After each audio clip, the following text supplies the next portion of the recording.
Stepstone presenting RERA and DTCP approved on-road beach resort plots. Just 2 minutes drive from Kovalam. Premium beach resort plots 22 lakhs onwards. For free site visit, call 8682089820. நெல்லையில் கவின் என்கிற இளைஞர் வெட்டி படுகொலை செய்யப்பட்ட சம்பவம். கல்வி அறிவு எந்த மாதிரியான கல்வி அறிவு உங்களை பக்குவப்படுத்திருக்குன்னு எனக்கு புரியல. ஒரு எஸ்ஐயா இருக்கிறவங்க பல்வேறு பிரச்சனைகளை பார்த்துருப்பாங்க, பல்வேறு சமூகத்தோட பிரச்சனையை பார்த்துருப்பாங்க. அங்கே போய் இவங்க நிற்கிறாங்க, வந்திருக்கிறாங்க, அந்த பையனுங்க வந்திருக்கிறான் அப்படிங்கிற தகவலை அந்த பொண்ணோட தம்பிக்கு சொன்னது யார்? ஒரு படித்த பையன் ஒரு பிளான் பண்ணி ஒருத்தனை அழைச்சிட்டு போய் வீட்டு வாசலில் வச்சு தகராறு பண்ணி அறுவாள் எடுத்து வெட்டி கொலை செய்கிறான். கொலை செஞ்சுட்டு எந்த குற்ற உணர்ச்சியுமே இல்லாமல் காவல்துறையில் போய் சரண்டர் ஆகிறான். திமுக அரசு எந்த இடத்துலையும் சாதி ஆணவ படுகொலைக்கு எதிரான தனிச்சட்டம் தேவையில்லைன்னு சொல்லலை, ஆனால் நிறைவேற்றலை. மனசு அவங்களுக்கு உள்ளுக்குள்ள உறுத்தாதா? வீட்டு வாசலில் ஒருத்தனை கொலை பண்ணியாச்சு, அந்த கொலைகார பட்டத்தை வாங்கிட்டு நம்ம பையன் ஜெயிலுக்கு போயிட்டான், அவன் மனசு உறுத்தாதா? இது என்ன அந்த மாதிரியான உளவியலை உருவாக்குனது யாரு? இந்த சமூகத்தினுடைய குற்றம். அந்த சமூகம் அப்படி இருக்கிறதுக்கு என்ன காரணம்? அது யார் மாற்ற முடியும்? இந்த அரசு தான் மாற்ற முடியும். அந்த பொறுப்பு கடமை அவங்களுக்கு தான் இருக்குது.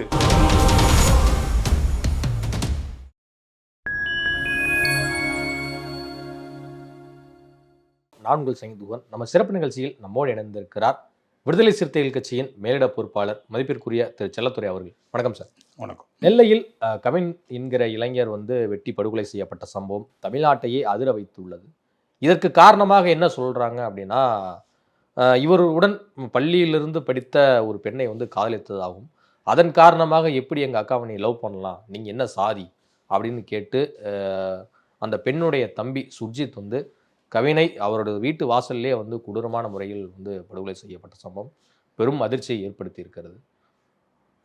என்னதான் இந்த சமூகம் நாகரீக வளர்ச்சியை நோக்கி நகர்ந்தாலும் கூட இன்னும் இந்த சாதிய இழிநிலைகளும் இது மாதிரியான ஆணவ படுகொலைகளும் தொடர என்னதான் காரணம்? ரொம்ப மனசு கஷ்டமாக இருக்குது கேள்விப்படுறதுக்கு. அதுவும் நான் ஒரு திருநெல்வேலி மாவட்டக்காரன் அப்படிங்கிற முறையில், நான் ஒரு திருநெல்வேலி மாவட்டத்தில் இப்போ தென்காசி மாவட்டம் என்னோட அடையாளமாக அந்த மாவட்டம் இருக்கிறதுனால இந்த மாதிரியான சம்பவங்களை கேள்விப்படும்போது மனசு வேதனையாக இருக்குது, கொஞ்சம் வெக்கமாகவும் இருக்குது. இந்த விஷயத்தில் பார்த்தீங்கன்னா, திடீர்னு ஒரு மாதம் பழகுனாங்க, 2 மாதம் பழகுனாங்கிற மாதிரியான ஒரு இனக்கவர்ச்சி அப்படிங்கிற மாதிரியான விஷயம் இல்லை.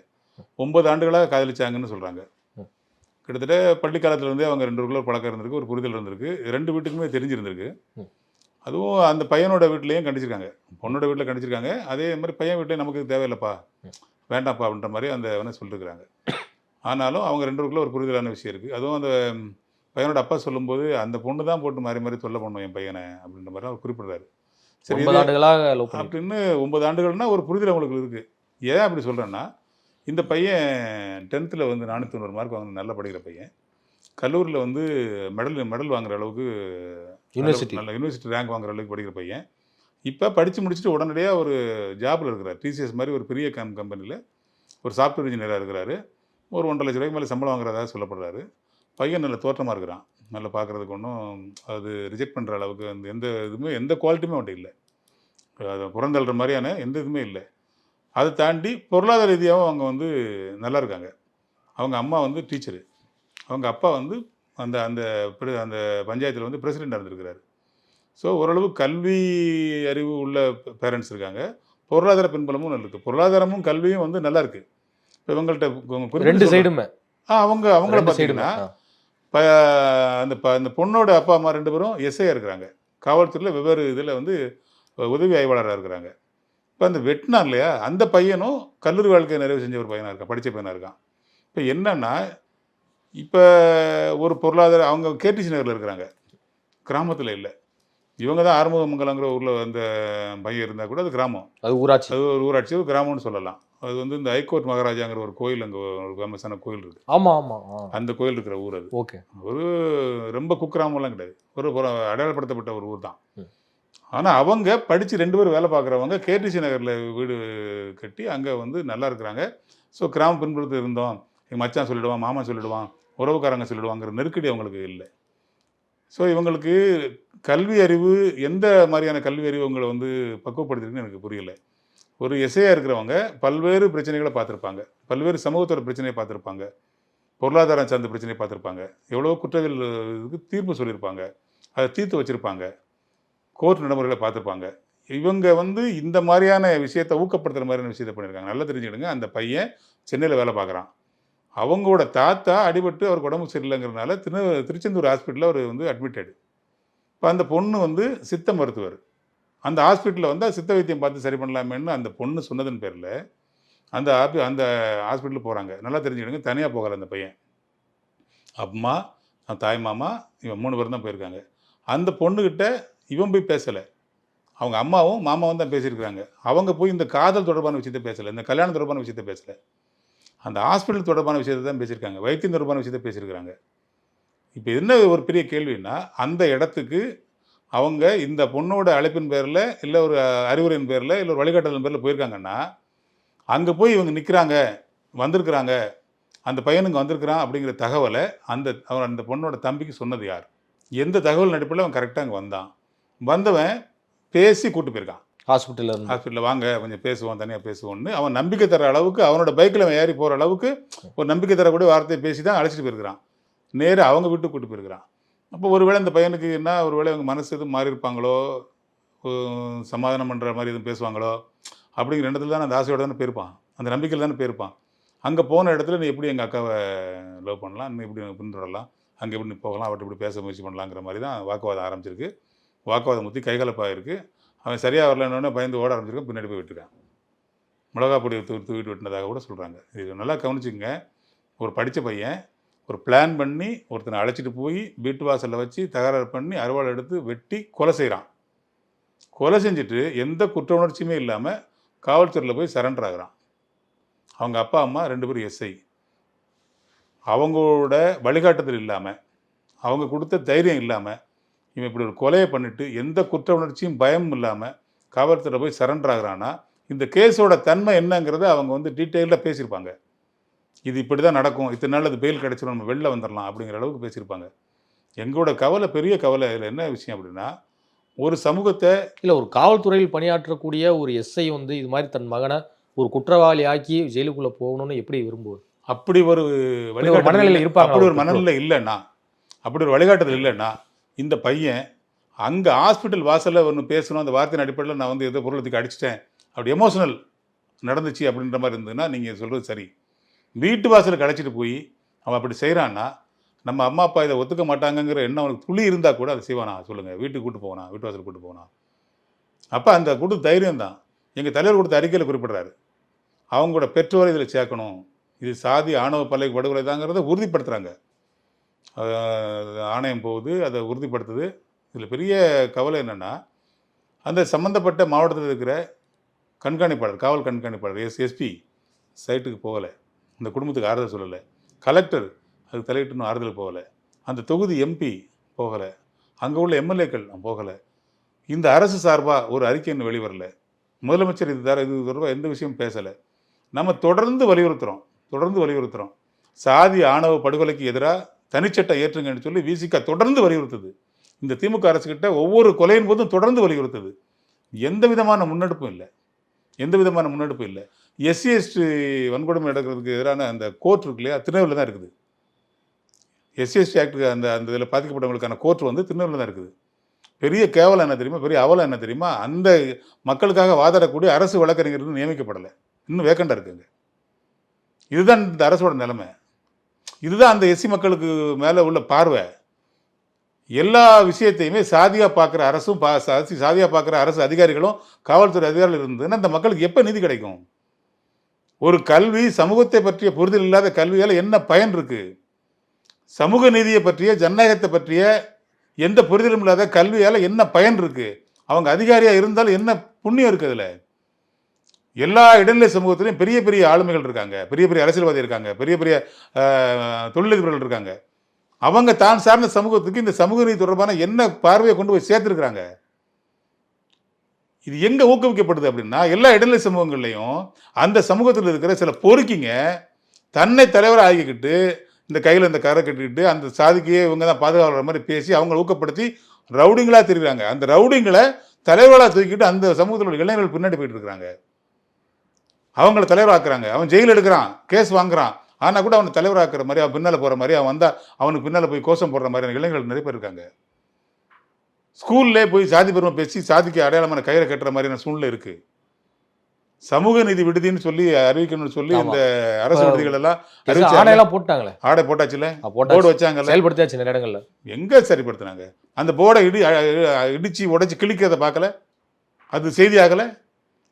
அங்க ஒரு இடைநிலை சமூகமான கள்ளர் சமூகம் இருக்கிற பகுதியில் இந்த மாதிரி சம்பவம் நடக்குன்னு சொல்லி செய்தி ஆகல. இல்ல, பிற்படுத்தப்பட்ட மாணவர் நல விடுதி, ஆதி திராவிடர் மாணவர் நல விடுதி அப்படிங்கிறதெல்லாம் இருக்கக்கூடாதுன்னு சொல்லிட்டு தான் ஒட்டுமொத்தமா சமூக நீதி விடுதின்னு மாத்தினாங்க. பிற்படுத்தப்பட்ட ஒரு விடுதின்னு சொல்றது கூட பெருமை எனக்கு. அது அந்த அடையாளத்தை கூட நான் ஏற்றுக்கிடுவேன். ஆனால் சமூக நீதி விடுதின்னு சொல்லும்போது நானும் ஒன்றா இருக்கிற மாதிரி சூழ்நிலை வருது. இது எனக்கு அவமானம்னு சொல்லி அதை கிழிச்சாங்க இல்லையா, அதை உடைச்சாங்கல்ல அந்த போட, அதை ஏற்றுக்க மாட்டேன்னு சொன்னாங்கல்ல. அப்படி உடைச்சவங்க மேலே கேஸ் போட்டிருக்கா அந்த அரசு, சிறைப்படுத்திருக்கா, வழக்கு தொடர்ந்துருக்கா? இது என்ன ஊக்கப்படுத்துற மாதிரி ஆகாதா? அரசாங்கம் தானே இதுக்கு முழுசா பொறுப்பேற்கணும். ஒரே நாளில் மாத்திர முடியாதுங்க. எங்களோட தலைவர் திரும்ப திரும்ப சொல்ல, நாங்களும் வலியுறுத்திட்டே இருக்கிறோம். சமூக நீதி தொடர்பான பார்வை இல்லை, யாருக்கும் இல்லை, சரியான புரிதல் இல்லை. அது ஒரு சாதி பிரச்சனைன்னு நினைக்கிறாங்க. நாம் இப்படித்தான், இதுதான், இது எங்க இருந்து வருதுன்னா இது திரும்ப திரும்ப சொல்றோம் நாங்க. இது மாறாதது, இது மாற்ற முடியாதது, இது மாற்றக்கூடாதது அப்படின்னு வலியுறுத்துற, அதனுடைய அடையாளமா இருக்கிற சனாதனம்ங்கிற அந்த விஷயத்துல இந்துத்துவா அந்த அதுதான் வலியுறுத்துது.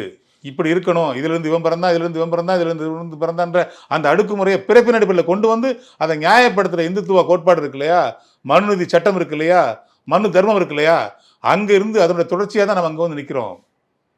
விடுதலை வாங்கியாச்சு, சுதந்திரம் அடைஞ்சாச்சு. ஆண்டிக்கும் ஒரே அளவு, ஒரு சுப்ரீம் கோர்ட் நீதிபதியாக இருந்தாலும் ஒரே அளவு, இந்திய ஜனாதிபதியாக இருந்தாலும் அவருக்கு ஒரே மரியாதை, எல்லாருக்கும் ஒரே வாக்கு, அந்த வாக்குக்கு ஒரே மரியாதை அப்படின்னு சொல்லி எல்லோரும் முன்னாட்ட மன்னர்கள் அப்படின்னு சொல்லி நாட்டை வந்து ஜனநாயகப்படுத்தியாச்சு. புரட்சியாளர் அம்பேத்கர் வடிவமைச்சு கொடுத்த அரசியல் சட்டத்தின்படியா ஆட்சி நடத்திட்டு இருக்கிறோம். தீண்டாமை ஒரு பாவச்செயல், தீண்டாமை ஒரு பெருங்குற்றம்னு சொல்லியாச்சு, பாடப்புத்தகம் எழுதியாச்சு. எல்லாம் சரி, நடைமுறைக்கு வந்துச்சா? இதுல பாதிக்கப்பட்டு கிடக்கிறவன் யாரு? இந்த அப்பாவி தானே. அப்ப இந்த எஸ்சி அப்படிங்கிற வார்த்தை எவ்வளவு தூரத்துக்கு பாதிப்பு ஏற்படுத்துது பாருங்க. அந்த பட்டியல் சமூகங்கிற விஷயம் எந்த மாதிரியான ஒரு தாக்கத்தை ஏற்படுத்தியிருக்கு பாருங்க. அந்த பையன் கல்வியில் சிறந்த பையன், தோற்றத்தில் நல்ல அழகான பையன், பொருளாதார பின்புலம் உள்ள பையன், கெட்ட பழக்கமே இல்லாத பையன், எந்த கெட்ட பழக்கமும் இல்லாத பையன். ஆனாலும் நீ அதை உங்கள் அக்காவை கல்யாணம் பண்ணி கொடுக்க விரும்பலை, உன் பொண்ணை கல்யாணம் பண்ணி கொடுக்க விரும்பல, ரைட்டு. இவன் கல்யாணம் பண்ணலையே, போய் கைப்பிடிச்சு இழுக்கலையே, வான்னு சொல்லி கூப்பிடலையே, சோழரை குச்சி வீட்டுக்கு வரலையே, நம்பித்தானே உன் வீட்டுக்கு வந்தான். ஏதோ நம்பிக்கையை நீ கொடுத்துருக்குற, நம்பிதானே உன் வண்டியில் ஏறி வீட்டு வாசலுக்கு வந்தான். வீட்டு வாசலுக்கு வர வச்சு நீ வெட்டி கொண்டுட்டு எந்த குற்ற உணர்ச்சியுமே இல்லாமல் போய் நீ வந்து ஜெயிலில் போய் சரண்டர் ஆகி ஜெயிலுக்கு போக தயாராக இருக்கிறன்னா இந்த வன்மம் எவ்வளவு ஆழமாக விதைக்கப்பட்டிருக்குங்கிறத பாருங்க. இந்த சாதி ஆணவம் எவ்வளவு வன்மமாக விதைக்கப்பட்டிருக்குன்னு பாருங்க. பெரிய கொடுமை என்னன்னா, எந்த அரசியல் கட்சியிலிருந்து இதுக்கு வந்து ஒரு கண்டனம் அறிக்கை வரல, எந்த அரசியல் கட்சியிலிருந்து வரல, யாரும் பொங்கலை, பிஜேபி ஒன்றுமே சொல்லலை, அதிமுக ஒன்றுமே சொல்லலை, நாம் தமிழர் எதுவுமே சொல்லலை. விடுதலை சிறுத்தை கட்சி மட்டும்தான் எதிர்ப்பு, விடுதலை சிறுத்தை கட்சி தலைவர் மட்டும்தான் அறிக்கை விட்டுருக்காரு. இப்போ தமிழிசை மாதிரி அக்கா மாதிரி பெரிய புத்திசாலிகள்லாம் வந்து என்ன சொல்லுவாங்க அப்படின்னா, ஏன் திருமாவளவன் இன்னும் போகலையா, இது கேட்டுக்க கூடாதா அப்படிம்பாங்க. வேங்கவருக்கு அப்படி கேட்டாங்க அவங்க. இந்த முட்டாள்தனமான கேள்விகளை, தற்கொலைத்தனமான கேள்விகளை அரசியல்வாதிகள் பேசக்கூடாது. இப்போ சமீபத்தில் நடந்த அஜித்குமார் கொலை வழக்கு பிரச்சனை நடந்ததுல, அந்த பையனை அடிச்சு கொண்டாங்கல்ல, எங்கள் தலைவர் போனார்ல, அரசியல் தலைவராக போனார்ல, அது சாதியாக பார்க்கல, பாதிக்கப்பட்டவன் யாரும் போய் நின்னார்ல, நிதியுதவியும் கொடுத்து ஆறுதல் சொல்லி முதல் நிதியுதவி கொடுத்தது எங்க கட்சி தான். 1 லட்ச ரூபா கொடுத்துட்டு அவங்க அரசு வேலை கொடுக்கணும், அதுக்கு நிதி கொடுக்கணும், பாதுகாப்பு கொடுக்கணும், குற்றவாளிகளை கடுமையாக தண்டிக்கணும்னு அறிக்கை கொடுத்துட்டு பேசிட்டு வந்திருந்தார்ல. அப்போ அவர் அரசியல் தலைவராக தானே இருக்கிறாரு. ஆனால் இந்த மாதிரி சம்பவம் நடக்கும்போது மட்டும் அவர் சாய தலைவராக மாறிடுவாரா? இது மட்டும் இந்த சமூகத்தில், ஒடுக்கப்பட்ட சமூகத்தில், பட்டியல் சமூகத்தில், எஸ்சி சமூகத்தில் வந்து நடக்கும்போது மட்டும் அவர் சாய தலைவராக மாறிடுவாரா? அவர் தான் போகணுமா, அவர் தான் குரல் கொடுக்கணுமா? இவங்கெல்லாம் பேச மாட்டாங்களா? இந்த மாதிரியான பார்வை தான் சமூக நீதி தொடர்பான புரிதல் வந்து அதிகாரிகள்கிட்ட இல்லை, காவல்துறையினர்கிட்ட இல்லை, மினிஸ்டர்கிட்ட இல்லை, முதலமைச்சர்கிட்ட இல்லை. நான் சொல்கிறேன், நான் இந்த விஷயத்தில் தமிழக முதல்வரை நான் வந்து வன்மையாக கண்டிக்கிறேன், பெரிய வருத்தத்தை பதிவு பண்ணுறேன். இல்லை, ஒவ்வொரு தேர்தலையுமே வந்து விசிகாவுடைய வாக்குறுதியாக வந்து ஆணவ கொலைகளை தடுக்க தனி சட்டம் இயற்றப்பட நிச்சயமாக வலியுறுத்துவோம் அப்படிங்கிறீங்க. ஆனால் தொடர்ந்து கூட்டணியில் பயணிக்கிறீங்க. இப்போ கிட்டத்தட்ட 4.5 ஆண்டுகள் வந்து திமுக ஆட்சி நடைபெற்று முடிய போகுது. ஸோ அப்படி இருந்தும் கூட உங்களால் அதை வந்து புஷ் பண்ண முடியலையா? இதைத்தான் எங்கள் தலைவர் சொல்கிறார் இல்லையா, இதைத்தான் சொல்கிறாரு. ஆளுங்கட்சி திமுகவாக இருந்தாலும், ஆளுங்கட்சி அதிமுகவாக இருந்தாலும், ஆளுங்கட்சி காங்கிரஸாக இருந்தாலும், ஆளுங்கட்சி பிஜேபியே வந்தாலும் பார்வை ஒன்று தான், காட்சி தான் மாறுது, ஆனால் தீர்வு இல்லை, நீதி இல்லை. அதை தான் நாங்கள் சொல்கிறோம். ஏன்னா இந்த அதிகாரிகள் வந்து இப்படியே இருக்கிறாங்க, ஒரு கடுமையான நடவடிக்கை எடுக்க செய்ய மாட்டாங்க. இந்த கேஸை நிறுத்து போக வச்சிருவாங்க. கடந்த கால கொலைகளை அப்படியே வந்து நிறுத்து போக வச்சுட்டாங்க. இதுதான் இந்த பார்வை தான் இந்த பயமில்லாத தன்மையை வர வைக்குது அந்த சமூகத்துக்கு. அந்த ஆணவத்தை ஊக்கப்படுத்துது, அந்த சாதிய ஆணவத்தை ஊக்கப்படுத்துது. அதனுடைய தொடர்ச்சியாகவே இது இருந்துடக்கூடாது, இங்கேயாவது ஒரு முற்றுப்புள்ளி வைக்கணுன்றதுனால தான் திரும்ப திரும்ப எங்கள் தலைவர் வந்து அந்த அறிக்கையில் சொல்கிறாரு, சாதிய ஆணவ படுகொலைகளுக்கு எதிராக தனிச்சட்டம் இயற்ற வேண்டும் என்று மீண்டும் மீண்டும் வலியுறுத்துகிறோம்னு ஒரு வார்த்தை சேர்க்கிறார். இதில் அந்த மீண்டும் மீண்டும்ங்கிறது வலியோட சுட்டி காட்டுற வார்த்தை.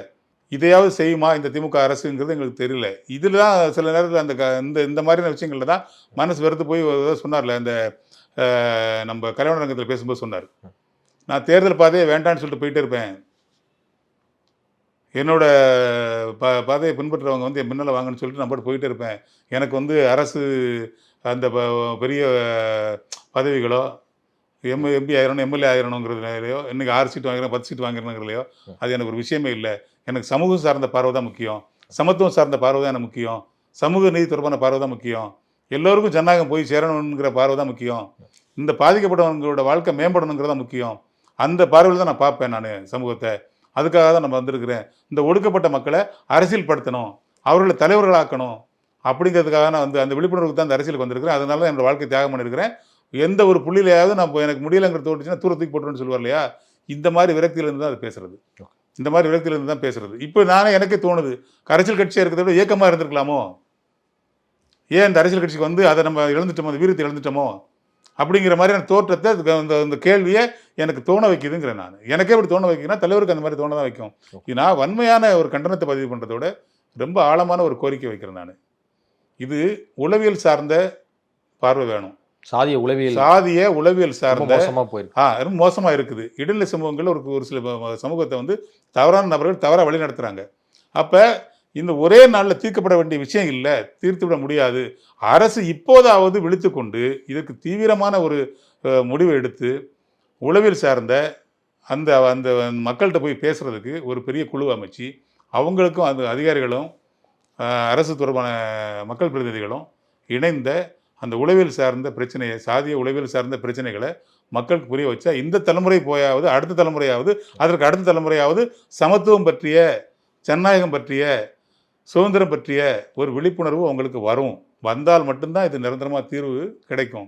மிகப்பெரிய வேதனை இது, வேதனையான இதை பதிவு பண்ணுறாங்க. எதிர்க்கட்சியாக இருக்கும்போது சாதிய ஆணவ படுகொலைகளுக்கு எதிராக ஒரு தனிச்சட்டம் கொண்டு வருவோம்னு சொல்லி எதிர்க்கட்சி தலைவராக இருந்தபோது ஸ்டாலின் வந்து சொன்னார்.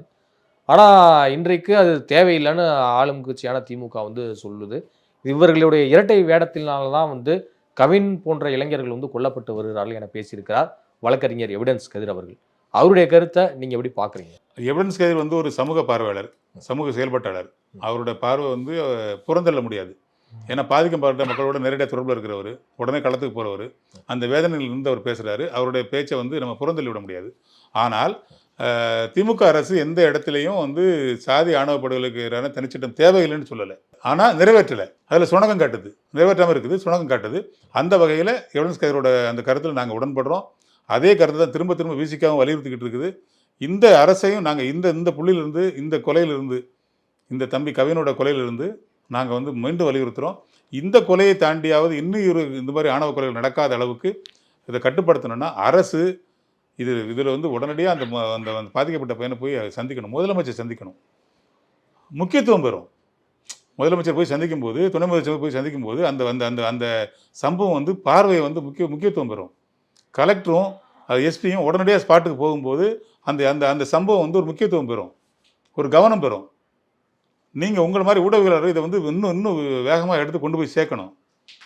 அதை கடுமையாக நடவடிக்கிறது மட்டும் இல்லை, அவன் வெளில வரக்கூடாது. இப்போ பாருங்கள், அவன் வெட்டிட்டான், ஜெயிலுக்கு போயிட்டான். அந்த பேரண்ட்ஸ் என்ன பண்ண போகிறாங்க? பையன் ஜெயிலுக்கு போயிட்டான், பெரிய அவச்சொலுக்கு ஆளாயிட்டாங்க. எத்தனை பணம் இருந்து என்ன செய்ய? இது எவ்வளோ பெரிய கிரைம்! என்ன மாதிரி அடையாளத்தை கொடுத்துருக்கோம்? அவங்க அலுவலகத்துக்கு போய் நிம்மதி எப்படி வேலை பார்ப்பாங்க? மனசு அவங்களுக்கு உள்ளுக்குள்ள உறுத்தாதா? வீட்டு வாசலில் ஒருத்தனை கொலை பண்ணியாச்சு, அது அந்த கொலைகார பட்டத்தை வாங்கிட்டு நம்ம பையன் வந்து ஜெயிலுக்கு போயிட்டான், அவன் மனசு உறுத்தாதா? இது என்ன ஒரு அந்த அந்த மாதிரியான உளவியலை உருவாக்குனது யாரு? இந்த சமூகத்தினுடைய குற்றம். அந்த சமூகம் அப்படி இருக்கிறதுக்கு என்ன காரணம்? அது யார் மாற்ற முடியும்? இந்த அரசு தான் மாற்ற முடியும். அந்த பொறுப்பு கடமை அவங்களுக்கு தான் இருக்குது. அதனால தீவிரப்படுத்தணும்னு சொல்கிறோம். தனிச்சட்டம் ஏற்ற வேண்டும் என்று மட்டுமே கடுமையான முறையில் நடைமுறைப்படுத்தணும். சட்டங்கள் மட்டுமே போய் செஞ்சிட முடியாது. அரசு அதிகாரிகள் வந்து அப்படியே சாதியாக இருக்கிறான். காவல்துறை அதிகாரிகள் அப்படியே சாதியாக இருக்கிறான். ஒரு அலட்சியம். இப்போ இந்த சமூக நீதி விடுதி அப்படிங்கிறது போய் கிழிச்ச பையனை உடனே சிறைப்படுத்தி இருந்தேன்னா அடுத்த இடத்துல நடக்காதுல்ல, 2வது இடத்துல நடந்திருக்காதுல்ல, அது நடக்குது இல்லை. இப்போ SC/ST ஆக்ட் அந்த கோர்ட்டுக்கு வந்து ஏன் இவ்வளோ தாமதம்? ஏன் அரசு வழக்கறிஞர் நியமிக்கிறது இவ்வளோ ஏன் தாமதம்? அந்த மக்களுக்காக யார் வாதாடுவா? இதில் ஏன் இந்த அலட்சியம் இருக்குது? அரசியல் கட்சிகளுக்கு ஏன் பாரபட்சம் இருக்குது? எல்லாத்துக்கும் ஒரே மாதிரி ஏன் குரல் கொடுக்க மாட்டேங்கிறாங்க? குரல் கொடுத்துருக்கணும்ல, பேசியிருக்கணும்ல. அதுதான். அப்போ அரசு அதிகாரிகளை விடுங்க, காவல்துறை விடுங்க, தேர்ந்தெடுக்கப்பட்ட மக்கள் பிரதிநிதிகளுமே சாதிய ரீதியான பார்வையோடு அணுகுனா, எல்லாரையும் வாக்கு வங்கி அரசியலோட முடிச்சு போட்டு அணுகுனா எங்கே நீதி இருக்கும்? எங்கே சமூக நீதி இருக்கும்? எங்கே சமத்துவம் இருக்கும்? அதனுடைய பெருங்கவலையாக தான் விடுதலை சிறுத்தை கட்சி தலைவர் வந்து தன்னுடைய அறிக்கையை வெளியிட்டிருக்கிறாரு. தொடர்ந்து வலியுறுத்துறாரு. நிச்சயமாக இதுக்கான ஒரு போராட்டத்தை முன்னெடுப்பார். அரசுக்கு தன்னுடைய அழுத்தமான கோரிக்கையை மீண்டும் வலியுறுத்துவார். இந்த அரசு விசிகாவினுடைய கோரிக்கையை, எழுச்சி தமிழுடைய கோரிக்கையை வந்து இந்த முறையும் அலட்சியப்படுத்தாமல் செவிசாய்த்து நல்ல முடிவெடுத்து ஒரு நிரந்தரமான தீர்வு காணும் என்று நாங்கள் நம்புகிறோம். பிரதமர் மோடி மேடையில் வந்து விசிக தலைவர் திருமாவளவன் அவர்கள் பங்கேற்றது அற்புதமான திருப்புமுனை என பேசியிருக்கிறார் முன்னாள் அதிமுக அமைச்சர் KT ராஜேந்திர பாலாஜி அவர்கள். விசிகாவின் அரசியல் கணக்கு என்ன? இதில் கணக்கில் ஒன்றும் இல்லைங்க. அரியலூர் நடக்குது. அரியலூர் சிதம்பரம் நாடாளுமன்ற தொகுதியில் வருது. அங்கே வந்து தலைவர் வந்து போக வேண்டிய வேறு நிகழ்ச்சிகள் இருக்குது. அதுக்கு முன்னாடியும் போயிருக்கிறாரு. அந்த நாள்லேயும் போக வேண்டிய நிகழ்ச்சிகள் இருக்குது. அப்போ தொகுதியினுடைய மக்கள் பிரதிநிதிங்கிற முறையில் மத்திய அரசு இது அரசு விழாவாக நடத்துறதுன்னு காரணத்தினால அதை தவிர்க்க வேண்டாம் அப்படின்னு சொல்லி அங்கே இருக்க தம்பிகள்கிட்ட வந்து தகவல் சொல்லி அழைப்பு இருக்குது, நாங்கள் வந்து கலந்துக்கிறோன்னு சொல்கிறாங்க. தலைவர் வர்றதுனால எங்களோட தலைவரை வரவேற்கிறதுக்காக அந்த எங்களுடைய கட்சியினுடைய மாவட்ட செயலர் வந்து கொடியெல்லாம் போடுறாங்க. அந்த அடையாளப்படுத்துகிறாங்க. தலைவர் வராருங்க அடையாளப்படுத்துகிறாங்க. தலைவர் எங்கே வந்தாலும் நாங்கள் கொடி போட்டு அவரை ரொம்ப மரியாதையாக நம்ம வரவேற்போம். இன்னும் மக்கள் வெள்ளம் அதிகமாக இருக்கும். அது எப்போவுமே எங்களோட பழக்கம். அந்த இதில் போய் அவர் கலந்துக்கிட்டார். இன்னும் மேடையில் பார்த்தீங்கன்னா பிரதமர் மோடி பேசும்போது எல்லாரோட பேரை சொல்லும்போது அந்த மாதிரி எழுச்சி இல்லை. திருமாவளவன் ஜி அப்படின்னு சொல்லும்போது பார்த்தீங்கன்னா பெரிய ஆரவாரம் இருக்குது. அப்போ என்ன அர்த்தம்? எங்கள் தம்பிங்க, எங்களோட சிறுத்தைங்க, தலைவரோட பின்பற்றவங்க அவங்க பெருவாரியாக போய் கலந்துருக்குறாங்க. அதை நாங்கள் அரசியலாக பார்க்கல. இது அரசு விழாவாக தான் நாங்கள் பார்க்குறோம். இதனால் எந்த மாற்றமும் விடுதலை சிறுத்தை கட்சிக்கிட்ட ஏற்பட போகிறது இல்லை, எழுச்சி தமிழ்கிட்ட ஏற்பட போகிறது இல்லை. ராஜேந்திர பாலாஜி மாதிரி ஆட்கள் பேசுகிறதெல்லாம் நம்ம வந்து பெருசுப்படுத்தி அதை பார்க்க வேண்டிய அவசியம் இல்லை. பாமக, பாஜக சாதியை முன்னிலைப்படுத்தி அரசியல் பண்ணுற பாமக, மதத்தை முன்னிலைப்படுத்தி பிரிவினைவாதத்தை ஊக்கப்படுத்தி ஜனநாயகத்துக்கு எதிரான சனாதன அரசியலை முன்னெடுக்கிற பாஜக அவர்களோடு எந்த காலத்திலும் கூட்டணியும் இல்லை, ஒட்டுமில்லை, உறவும் இல்லை. அவர் இடம்பெறுகிற கூட்டணியும் நாங்கள் இடம்பெற மாட்டோம். இதுதான் எங்கள் ஸ்டாண்டு. இப்போ வரைக்கும் அப்படி தான் நாங்கள் இருக்கிறோம். மத சார்பற்ற முற்போக்கு கூட்டணியை உருவாக்கிய முக்கியமான தலகர்த்தாவில் எங்கள் தலைவர் ஒரு ஆள். அவரும் சேர்ந்து உருவாக்கி அந்த கூட்டணி திமுக தலைமையில் அந்த கூட்டணியில் தான் விசிக ஸ்ட்ராங்காக இருக்குது. அதில் வந்து தேர்தல் தொடர்பாக அரசியல் தொடர்பான எந்த ஒரு பார்வையும் எந்த ஒரு முன்னேற்றமும் பாஜகவுக்கோ அதிமுகவுக்கோ இது தொடர்பாக வரப்போகிறதில்லை. தலைவர் எப்பவும் தெளிவாக இருக்கிறார். விசிக எப்பவும் தெளிவாக இருக்குது. கொள்கையும் கோட்பாடும் தான் முக்கியம். பதவியும் வந்து வெற்றி தோல்வி தேர்தல் இதெல்லாம் வந்து 2ஆம் பட்சம். அது தேவையில்லாத விஷயம்னு நினைக்கிற ஒரு தலைவர். அதனால ராஜேந்திர பாலாஜி பேச்சை வந்து நீங்கள் பெருசுப்படுத்த வேண்டிய தேவையில்லை. வரும் பேரவை தேர்தலில் பாஜக அதிமுக கூட்டணிக்கு ஒரு தொகுதி கூட கிடைக்காது, ஒரு தொகுதியிலே வெற்றி பெற முடியாது என பேசியிருக்கிறார் உங்கள் கட்சியின் துணை பொதுச் செயலாளர் வன்னியரசு அவர்கள். ஸோ ராஜேந்திர பாலாஜிக்கும் உங்களை மாதிரி பதிலடி வந்து கொடுத்துருக்கிறார். ஸோ இதெல்லாமே பார்க்கும்போது பாஜக அதிமுக கூட்டணியை வந்து குறைத்து மதிப்பிடுகிறதா விசிக? இல்லை, இப்போ கடந்த தேர்தல் என்ன நடந்துச்சு? நாடாளுமன்ற தேர்தலில் பாஜகவுக்கு என்ன நடந்தது? இப்போ நம்ம ஜெயிச்சு இல்லை, இபிஎஸ் அவர்கள் பங்கேற்கிற அந்த சுற்றுப்பயணத்தெல்லாம் பயங்கரமாக கூட்டம் வருது இல்லைங்க. அதெல்லாம் நம்ம பார்க்கணும். அதிமுக வந்து பொருளாதார பின்புலம் இருக்குது, அவங்க வந்து கூட்டத்தை கூட்டுவாங்க, அதெல்லாம் பெரிய விஷயம் இல்லை. இப்போ இன்னும் அடுத்த கட்சி கூட்டத்தை அதுக்கான தேவைன்னு வரல. முதலமைச்சர் இன்னும் ரோட் ஷோ போகலை, துணை முதலமைச்சர் இன்னும் போகல, எங்கள் தலைவர் இன்னும் போகலை. இவர் இப்போ அவசரப்பட்டு போயிட்டுருக்கிறாரு. வேறு வழி இல்லாமல் அவர் போயிட்டுருக்கிறாரு அந்த கூட்டத்தை கூட்டுறது. அதனாலெல்லாம் ஒன்றும் வன்னியரசன் பேசியிருக்கிறது என்னென்னா 2019 நடந்துச்சு, 24 நடந்துச்சு. துடைத்தெறியப்பட்ட கட்சி தானே. 40 நாடாளுமன்ற தேர்தல் நம்ம வந்து சாலட்டை ஜெயிச்சவங்க தானே. கடந்த முறையும் ஜெயிச்சோம், இந்த முறையும் ஜெயிச்சிருக்கிறோம். இப்போவும் ஆளுங்கட்சியாக இருக்கிறோம். இன்னும் சொல்ல போனால் இன்னும் வீரியமாக இருக்கிறோம். அந்த கடந்த தேர்தல்கள் எல்லாம் வந்து பாஜக கூட இருந்த தேமுதிக இன்னைக்கு அவங்ககிட்ட இல்லை, பாமக இப்போ அவங்கக்கிட்ட இல்லை, இப்போ அவங்க பிரிஞ்சிருக்கிறாங்க. இப்போ ஒன்லி அவங்க வந்து அதிமுக பாஜக கூட தான் அவங்க சேர்ந்துருக்கிறாங்க. பாஜகவுக்கு தனிப்பட்ட முறையில் எந்த வாக்கு வங்கியும் தமிழ்நாட்டில் இல்லை. நீங்கள் மதத்தை தூண்டி ஏதாவது பிரச்சாரம் பண்ணி பேசிக்கிட்டு இருந்தீங்கன்னா அங்கே வந்து மக்கள் வந்து பக்தியின் அடிப்படையில் கூடுவாங்க. ஆனால் தேர்தல்னு வரும்போது மக்கள் ஜனநாயகத்தின் அடிப்படையில் தான் வந்து வாக்களிப்பாங்க. தமிழ்நாட்டு மக்கள் வந்து அரசியல் புரிதல் உள்ள மக்கள். அது பல முறை நிரூபிக்கப்பட்டிருக்கு. மதவாத சக்திகளுக்கு ஒரு காலமும் இங்கே இடம் இல்லை. அது வந்து தேவையில்லாத ஒரு வெயிட்டை, டெட் வெயிட்னு சொல்லுவாங்க இல்லையா, பிரயோஜனம் இல்லாத வெயிட்னு சொல்லுவாங்க. அது மாதிரி ஒரு வெயிட்டை வந்து எடப்பாடி அவருடைய சுயநலத்துக்காக தூக்கி சுமக்கிறாரு. பாஜகவை தூக்கி சுமக்கிறது மூலமாக கடந்த தேர்தலில் வந்து அதிமுக பெற்ற வாக்குகளை விட மோசமான ஒரு வாக்குகளை பெற்று சரிவை சந்திக்குங்கிறது தான் யதார்த்தம். அதுதான் உண்மை. பெருவாரியான அளவில் போன முறையாவது கொஞ்சம் 75 தொகுதி வரைக்கும் அதிமுக ஜெயிச்சது இல்லையா, இந்த தடவை அதுக்கும் வாய்ப்பு இல்லாமல் தொடச்செறியப்படுவாங்கிற அந்த யதார்த்தத்தை, கலா யதார்த்தத்தை தான் அண்ணன் வன்னியரசு சொல்லியிருக்காங்க. அதுதான் என்னோட பார்வையும், அதுதான் விசிகாவுடைய பார்வையும். நாங்கள் இந்த தேர்தலில் வந்து ரொம்ப சாலிடாக இருக்கோம். கூட்டணி வந்து ரொம்ப ஸ்ட்ராங்காக இருக்குது. மக்கள் மத்தியில் நாங்கள் வந்து போகிறதுக்கான நேரம் வரும்போது நாங்கள் போவோம். எங்களுடைய பங்களிப்பு அந்த மதசார்பற்ற முற்போக்கு கூட்டணி, திமுக தலைமையிலான கூட்டணிக்கு வந்து மிகப்பெரிய ஒரு பங்களிப்பாக இருக்கும். எல்லா தொகுதியிலும் நாங்கள் வெற்றி பெறுவோம். நாங்களும் கூடுதல் தொகுதி கேட்டு பெறுவோம். அனைத்து தொகுதியில் வெற்றி பெறுவோம். நாங்கள் தேர்தல் அங்கீகாரம் பெற்றிருக்கோம் இல்லையா, அதையும் நாங்கள் தக்க வச்சுக்குவோம். இதுவரை உங்கள் பல்வேறு கருத்துக்களை உங்களுக்கு மிக்க நன்றி சார். நன்றி.